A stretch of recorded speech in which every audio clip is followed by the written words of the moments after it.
اعوذ باللہ من الشیطان الرجیم بسم اللہ الرحمن الرحیم۔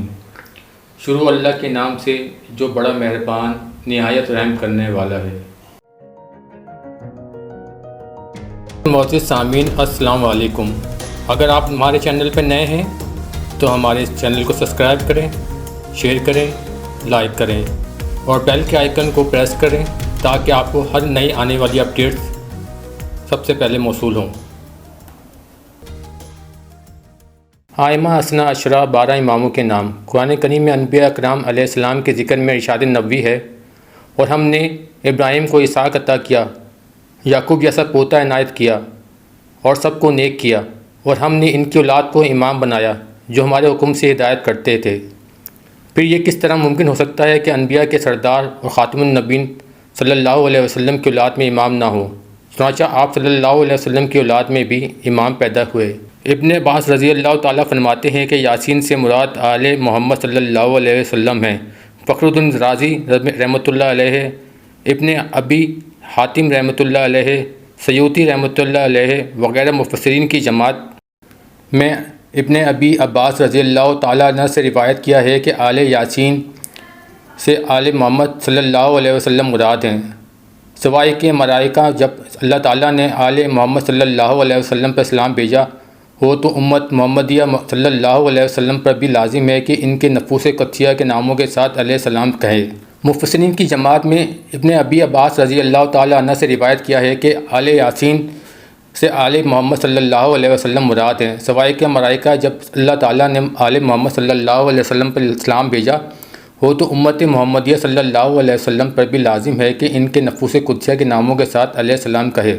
سیدنا امام علی مرتضیٰ علیہ السلام، امام حسن علیہ السلام، امام حسین علیہ السلام، امام زین العابدین علیہ السلام، امام باقر علیہ السلام، امام جعفر صادق علیہ السلام، امام علی موسیٰ کاظم علیہ السلام، امام علی رضا علیہ السلام، امام محمد تقی علیہ السلام، امام علی تقی المعروف بحادی الحجو علیہ السلام، امام حسن عسکری علیہ السلام، امام محمد المہدی علیہ السلام۔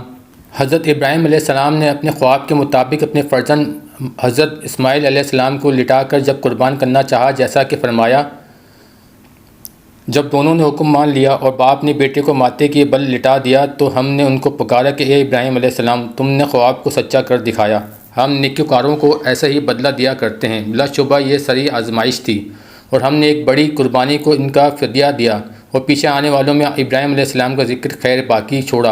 ابراہیم علیہ السلام پر سلام ہو۔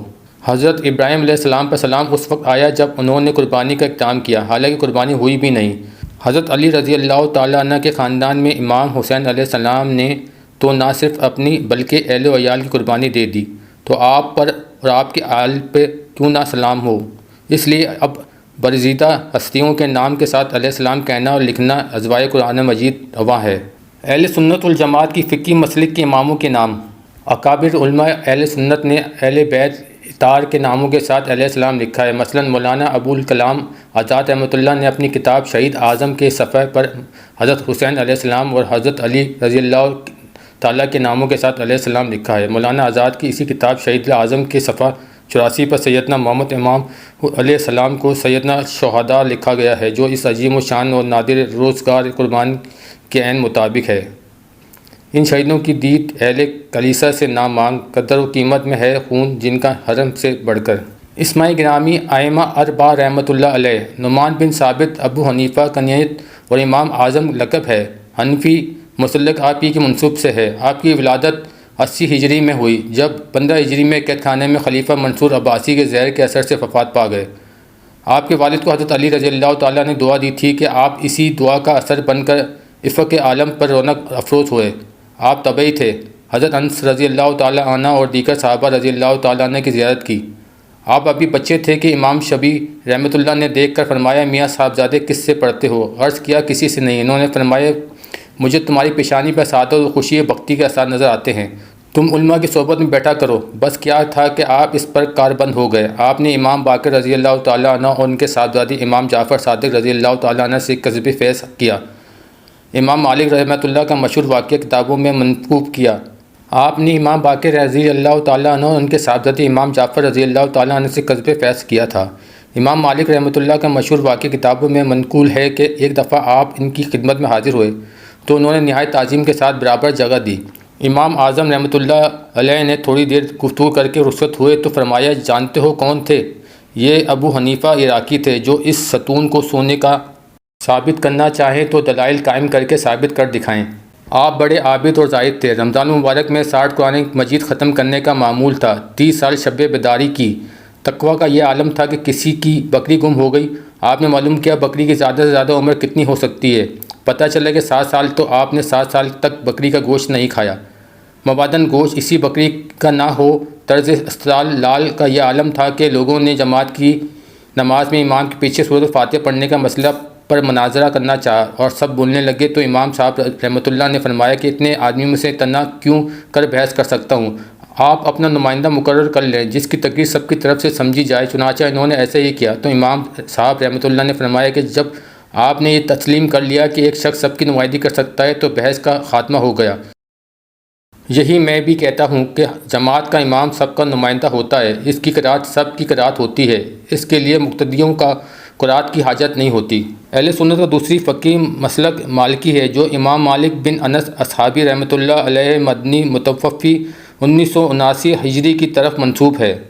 اہل سنت کا تیسرا فقہی مسلک شافعی ہے، اس کی نسبت امام محمد بن ادریس شافعی رحمۃ اللہ کی طرف ہے، پیدائش 93 94 یا 95 ہجری ہے۔ چوتھے امام احمد بن حنبل رحمۃ اللہ علیہ ہیں، جن کی پیدائش 1964 ہجری میں بغداد میں ہوئی۔ حنبلی مسلک آپ ہی کی منسوب ہے۔ سیرت ائمہ اربعہ میں ہے کہ اہل نجد کا مسلک حنبلی ہے۔ دوستوں، یہاں یہ واضح کر دینا ضروری معلوم ہوتا ہے کہ چاروں ائمہ برحق ہیں، ان میں سے کسی ایک کی پیروی کی جائے تو دیگر ائمہ کی پیروی کرنے والوں کو ہدف ملامت نہ بنایا جائے، اس سے اہل اسلام کی تضییق ہوتی ہے۔ فی زمانہ مسلمانوں میں یہ مرض بڑھتا جا رہا ہے کہ وہ صرف ایک ہی مسلک کو حق اور دوسرے کو باطل قرار دینے پر اپنی توانائیاں صرف کر رہے ہیں، لہٰذا اس سے اعتراض کرنا چاہیے۔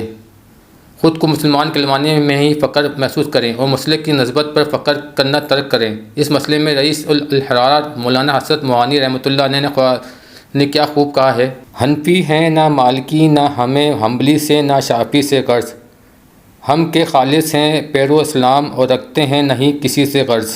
اگر آپ ہمارے چینل پہ نئے ہیں تو ہمارے چینل کو سبسکرائب کریں، شیئر کریں، لائک کریں اور بیل کے آئیکن کو پریس کریں تاکہ آپ کو ہر نئی آنے والی اپڈیٹس سب سے پہلے موصول ہوں۔ دوستوں، اگر آپ کو ہماری کاوشیں اچھی لگیں تو ہمارے چینل کو لائک کریں، شیئر کریں، سبسکرائب کریں۔ جزاک اللہ خیر۔